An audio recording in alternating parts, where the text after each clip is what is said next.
एक बात से मैं आपकी से सहमत हूँ कि पहली बार ऐसा महसूस हो रहा है कि जैसे सरकार जम्मू कश्मीर के सभी हिस्सों को, जम्मू कश्मीर के सभी ज़िलों को बराबरी के साथ देख रही है।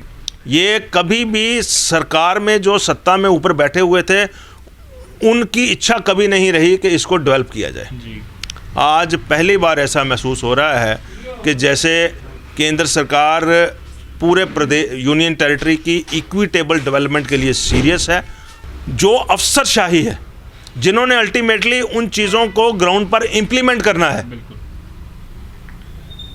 उसको अपना तौर तरीका सुधारना पड़ेगा, उसको कामों में तेज़ी लानी पड़ेगी।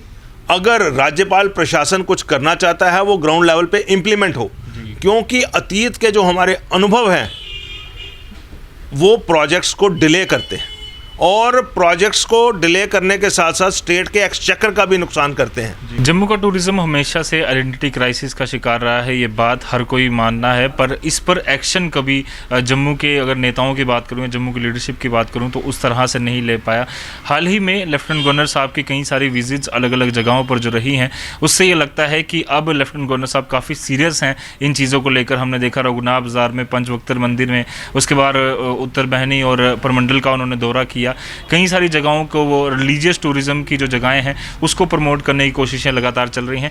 इस पर जम्मू की टूरिज़्म एसोसिएशन क्या सोचती है, इसके लिए हम बातचीत करने आए हैं राजेश गुप्ता जी से, जो कि इस समय विश्व हिंदू परिषद के वर्किंग प्रेसिडेंट भी हैं और पर्यटन से जुड़े कई सारे मसलों पर ये बातचीत भी करते रहते हैं। राजेश जी, स्वागत आपका धन्यवाद। नमस्कार। जी जी, जम्मू का जो रिलीजियस टूरिज़्म है इतना बड़ा, अभी तक इसका अलग अलग एस्पेक्ट्स हैं, कई जगहें ऐसी हैं जो अभी भी अनएक्सप्लोर्ड हैं। आपको लगता है कि अभी तक रिलीजियस टूरिज़्म हमारा अच्छे से एक्सप्लॉइट नहीं किया गया, जिसकी वजह से बाहर जो भी लोग आते हैं वो सिर्फ वैष्णो देवी आकर उसके बाद कश्मीर की ओर रवाना हो जाते हैं? देखिए, कश्मीर तो केवल मात्र वैष्णो देवी के 10% से ही सर्वाइव करता है। 1 करोड़ के आसपास तीर्थयात्री माता वैष्णो देवी आता है और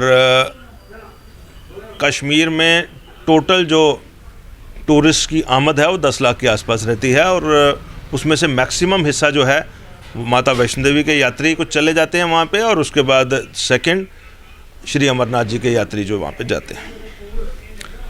एक बात से मैं आपकी से सहमत हूँ कि पहली बार ऐसा महसूस हो रहा है कि जैसे सरकार जम्मू कश्मीर के सभी हिस्सों को, जम्मू कश्मीर के सभी ज़िलों को बराबरी के साथ देख रही है।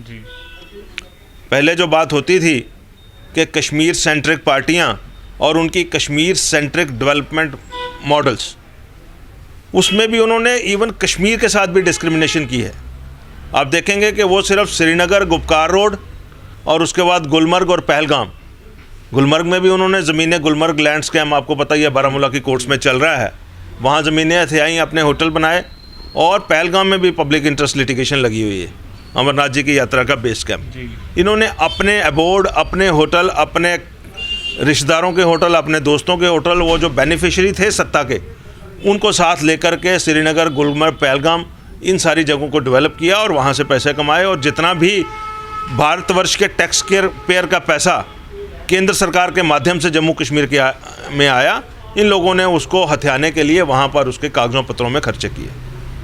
जम्मू, जहाँ पर के माता वैष्णो देवी में कोई 1 करोड़ यात्री आते थे, उनको कभी भी दूसरी जो लेयर टूरिज़्म की जगह थी उन पर ले जाने की कोशिश नहीं की गई।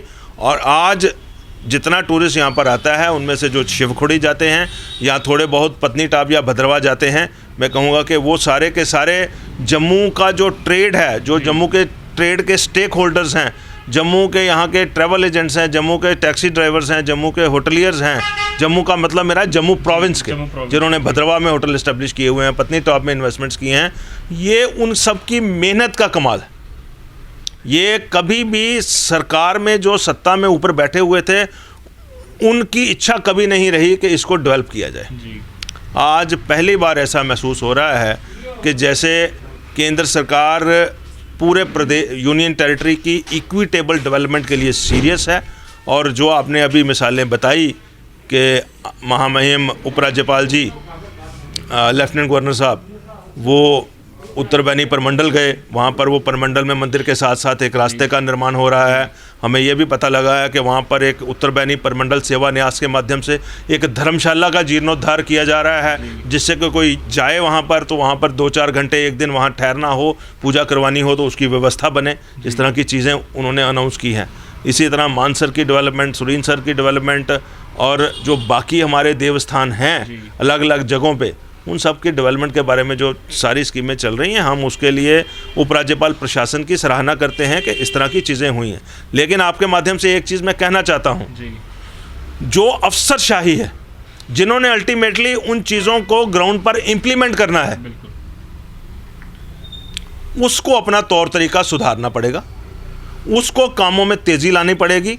अगर राज्यपाल प्रशासन कुछ करना चाहता है वो ग्राउंड लेवल पे इम्प्लीमेंट हो, क्योंकि अतीत के जो हमारे अनुभव हैं वो प्रोजेक्ट्स को डिले करते हैं और प्रोजेक्ट्स को डिले करने के साथ साथ स्टेट के एक्सचेकर का भी नुकसान करते हैं। कुछ मिसालें मैं आपके सामने रख दूंगा। यहाँ पीरखो से लेकर महामाया टेम्पल तक जो केबल कार का निर्माण हुआ, वो हमारे जम्मू के ही जो उस वक़्त के राजनीतिक सत्ताधारी थे, उन्होंने प्रयास करके वो टेंडर करवाया और उसका निर्माण शुरू करवाया। लेकिन काम तो अल्टीमेटली अफसरशाही ने करना था, Jammu Kashmir state cable car corporation ने करना था। जब इनकी बारी आती है गुलमर्ग केबल कार चलाने की तो वो फटाफट ऑपरेशनलाइज हो जाती है। जब पीरखो से लेके महामाया तक केबल कार चलानी है तो वो इतने सालों में ऑपरेशनलाइज नहीं होती। तो इस तरह की चीज़ों की जाँच की ज़रूरत है। जब एक ऐसा प्रोजेक्ट बनता है कि जम्मू में भी एक लेज़र शो किया जाए और एक फाउंटेन बने बागे बाहू में, बहुत अच्छा, और एक डल लेक में बने। डल लेक वाला ऑपरेशनलाइज होने के बाद पुराना हो जाता है, अब वो कंडम भी हो गया, लोगों ने उसका आनंद भी ले लिया सारा ये प्रोजेक्ट का। जम्मू का अभी तक टेंडर ही नहीं हुआ और अल्टीमेटली पता लगा कि उसको अबॉर्ट कर दिया गया प्रोजेक्ट को। अगर वहाँ पर lakes and waterways development authority Dal lake की संभाल के लिए इतने पैसा खर्च करती है, जम्मू में लेक बनने लगती है तो उसको कागज़ों के पेज में फंसा दिया जाता है आधा खर्चा करा के। तो ये एक अफसरशाही में कहीं ना कहीं पर कोई, जिसको कहते हैं कि जम्मू विरोधी मानसिकता के लोग हैं। अब वो समय आ गया है कि ऐसे लोगों को हम आइडेंटिफाई करें और जम्मू के पर्यटन उद्योग के साथ जो नाइंसाफ़ियाँ हो रही थी, उन नाइंसाफ़ियों को दूर किया जाए। हमें खुशी है कि उपराज्यपाल साहब और उनके साथ जो टॉप लेवल की टीम है वो इस विषय में सीरियस है और वो सीरियस होकर के काम कर रहे हैं। और आपके माध्यम से मैं अपील भी करता हूँ अफसरशाही को कि वो अपनी वर्किंग को सुधारें, प्रोजेक्ट्स को कंप्लीट करके जनता के हवाले करें। प्रोजेक्ट्स कंप्लीट नहीं हो रहे, इस बात का हमें एक चीज़ हमने देखी, क्योंकि मुबारक मंडी कॉम्प्लेक्स काफ़ी समय से, काफ़ी सालों से एक मांग रही है जम्मू के लोगों की कि डोगरा विरासत जो है उसे बचाने के लिए वो एक बिल्डिंग है, उसे बचाया जाना चाहिए, उसे जल्द से जल्द रेनोवेट किया जाए। काफ़ी सालों से वो प्रोजेक्ट चल रहा है। हम देखते हैं हर बार खुदाई होती है, थोड़ा सा बाहर पेंट हो जाता है और उसके बाद जो है काम चल रहा है काफ़ी सालों से। अभी एलजी साहब वहाँ गए थे, बट कई सारी चीज़ें आपको लगता है कि अभी भी क्लैरिटी नहीं आती, कि समय सीमा नहीं तय की जाती कि कितने देर में काम कंप्लीट होना। वो तो मैंने ही डिमांड उठाई है और मुबारक मंडी का नाम लेना मैं भूल गया। आप जाइए मुबारक मंडी में, और जो वहाँ अफसर बैठे हैं इस वक्त, वो लेडी बड़ी सीरियस है जो काम करना चाहती है। कई बार हमारी उनसे बात हुई है, उन्होंने बताया कि कैसे जो है जम्मू विरोधी मानसिकता रखने वाले अफसर जो हैं किस ढंग से मुबारक मंडी के प्रोजेक्ट में रोड़े अटकाते हैं। और आप देखिए कि 1 साल पहले वो प्रोजेक्ट कहाँ था, 2 साल पहले कहाँ था, 5 साल पहले कहाँ था। इतने सालों से वो चीज़ चल रही है और इन चीज़ों के ऑडिट भी ज़रूर होने चाहिए। ऐसी कोई इंक्वायरी भी शुरू हुई है जम्मू कश्मीर सरकार के द्वारा कि इतने प्रोजेक्ट जो हैं लटके हुए क्यों हैं। जम्मू में ही sewerage treatment plant Ghulam Nabi Azad के टाइम पे लगाया गया था। 126 करोड़ हमारा जो टैक्स पेयर का पैसा इन्होंने खर्च कर दिया, आज तक वो प्रोजेक्ट जो है कंप्लीट नहीं हुआ और पोल्यूशन कंट्रोल डिपार्टमेंट लोगों को तंग कर रहा है। तो ये सारी चीज़ें जो हैं, ये आपका पत्रकारों का एक समझो ये डिपार्टमेंट है इन कमियों को उजागर करने का। और जम्मू जो कि पर्यटन उद्योग की बहुत बड़ी हब बन सकता है, 1 करोड़ लोग तो बिना कहे खुद ही यहाँ पर पहुँच रहे हैं, जिसके लिए हमें कोई मेहनत नहीं करनी पड़ रही। हाँ, और मेरा ऐसा मानना है कि अगर 10 लाख लेयर टूरिस्ट पूरे कश्मीर को फीड कर सकता है तो जम्मू के जो 10 ज़िले हैं, पुंछ से लेकर के बनी बसोली तक, कठुआ तक, इन 10 जिलों में अगर 10-10 लाख भी ये टूरिस्ट चले जाए, जो 1 करोड़ जो वैष्णो देवी में आ रहा है, 10-10 लाख 10 जगहों पे जाएंगे तो हमारी इकॉनमी की तस्वीर ही बिगड़ जाएगी। हमें किसी पोल्यूशन वाली इंडस्ट्री की जरूरत ही नहीं रहेगी, ना ही हमें रोज़गार की कोई कमी आएगी, क्योंकि पर्यटन एक ऐसा उद्योग है जो कि लोकल को रोज़गार देता है। जी। हर लोकल आदमी इसके साथ जुड़ा हुआ है। अगर कटरा में इस वक्त 50,000 आदमी काम कर रहा है तो आप देखेंगे कि 50,000 में कम से कम 49,500 आदमी जो है वो हमारा जम्मू कश्मीर का है। इसी तरह जम्मू में देखिए, अगर जम्मू में 300-400 होटल हैं, लॉजेस हैं, छोटे मोटे 4-4 5-5 कमरों के भी लोगों ने गेस्ट हाउस बनाए हुए हैं, उसमें जितने लोग काम करते हैं वो जम्मू और जम्मू के आसपास के ज़िलों के हैं। बिल्कुल। कोई पाकिस्तान से आके या कोई मद्रास से आकर के काम नहीं कर रहे यहाँ पे। जी। तो इस करके, और लेकिन जब इंडस्ट्री लगाते हैं, आप मैन्युफैक्चरिंग इंडस्ट्री लगाते हैं, आपको स्किल्ड लेबर लगानी पड़ती है, कहीं कहीं से लानी पड़ती है। तो इस करके अपने लोकल आदमी को रोज़गार देने के लिए पर्यटन उद्योग को जो है डेवलप करना बड़ा ज़रूरी है। ये 1 करोड़ लोग जो माता वैष्णो देवी आ रहा है, ये इसको जम्मू संभाग के 10 जिलों में 10-10 लाख लोगों को पहुँचाने की व्यवस्था, वहाँ पर एक रात ये रहें तो आप देखिए कि जम्मू की इकॉनमी कैसे बदलती है, जम्मू कश्मीर की इकॉनमी कैसे बदलती है, और कैसे आपका यूथ जो है नोएडा, हैदराबाद, बॉम्बे, कलकत्ता, मद्रास, वहाँ छोटी छोटी नौकरियाँ कर रहा है, वो सभी वापस आ जाएंगे और यहाँ पर आकर के तीर्थयात्रियों की और पर्यटकों की सेवा करेंगे और अपना रोज़गार कमाएं। सर, चाहते थे आखिरी सवाल जरूर पूछूंगा। धर्मार्थ ट्रस्ट को लेकर, धर्मार्थ ट्रस्ट के कई सारे जो कर्मचारी हैं वो काफ़ी लंबे समय से वो प्रोटेस्ट में है, वो एक मांग कर रहे हैं कि हमें श्राइन बोर्ड के अंदर लाया जाए। क्या सरकार इतनी सीरियस नहीं हो पा रही कि उनकी मांगें सुने? क्योंकि कई सारे जो लोग हैं वो गुर्बत में ज़िंदगी गुजार रहे हैं, सुबह 4 बजे से लेकर रात के 12 बजे तक वो पुजारी मंदिर में बैठा रहता है। किस तरह से, क्योंकि आज विश्व हिंदू परिषद के दफ्तर में भी उन्होंने जो है वो गुहार ये लगाई है कि सरकार तक ये आवाज़ पहुँचाई जाए। देखिए, उनकी मांगें जायज़ हैं, हम उनकी मांगों के साथ हैं, उनके साथ बातचीत भी हुई है और हम भी अपनी तरफ से सरकार को आग्रह करेंगे कि उनकी जो चिंताएं हैं उनका निवारण हो।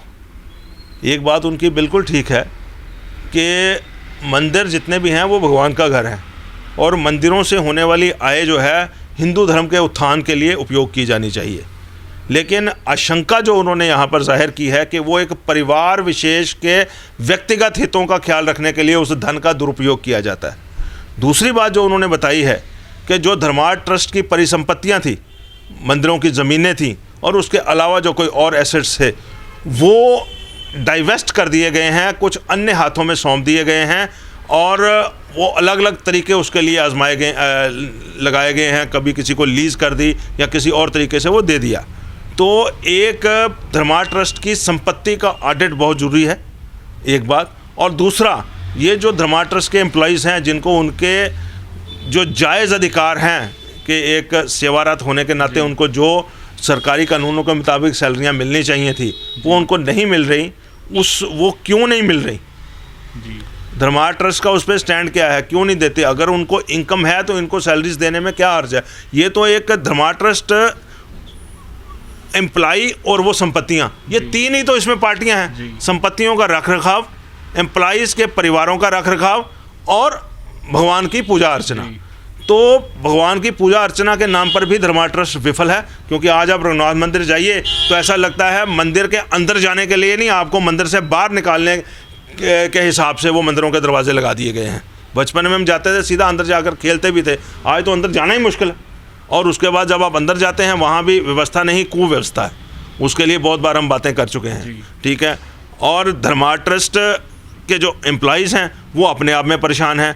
और जिस ढंग से धर्मार्थ ट्रस्ट की ज़मीनों के ऊपर कमर्शियल कॉम्प्लेक्सेस और बाकी सारी चीज़ें बन रही हैं, और हर तीसरे दिन खबर आती है कि किसी जगह पे धर्मार्थ ट्रस्ट की ज़मीन जो है इसको बेच दी गई है या इसको लीज़ कर दी गई है, ये वाकई चिंता का विषय है। और इस वक्त जब भगवान श्री राम का अयोध्या में मंदिर का पुनर्निर्माण होने से एक नई किस्म की जो स्पिरिचुअल हवा पूरे विश्व में बहने लगी है, जम्मू का भी जो है, जम्मू कश्मीर में धर्मार्थ ट्रस्ट का भी एक जीर्णोद्धार बड़ा ज़रूरी है और इस विषय में प्रयास होने चाहिए। हम भी सरकार से आग्रह करेंगे कि कोई इसका कैसी व्यवस्था बनाई जा सकती है जिससे कि एक सारे सिस्टम में सुधार हो और जम्मू, जिसको हम मंदिरों की नगरी कह रहे हैं, वो अपना नाम सार्थक करे। धन्यवाद सर, हमसे धन्यवाद। तो ये थे राजेश गुप्ता जी, और साफ तौर पर उन्होंने कहा है कि जिस तरह से एलजी साहब सीरियस हो रहे हैं उसी तरह से अफसरशाही को भी सीरियस होना होगा। जम्मू में जो काम रुके हुए थे टूरिज़्म के लिहाज से वो पूरे होने चाहिए, जल्द से जल्द समय सीमा तय होनी चाहिए। और एक और चीज़ जो सबसे ज़रूरी है कि दरमारत ट्रस्ट को जल्द से जल्द जितने भी एम्प्लॉयज़ हैं उनको शाइन बोर्ड के अंदर लाया जाए। ये जो उनकी मांग है, उनकी मांगों को सरकार सुने और जल्द से जल्द उसका कुछ निवारण करे। कैमरामैन कमल सिंह के साथ Rajat Vora, the News Now, Jammu.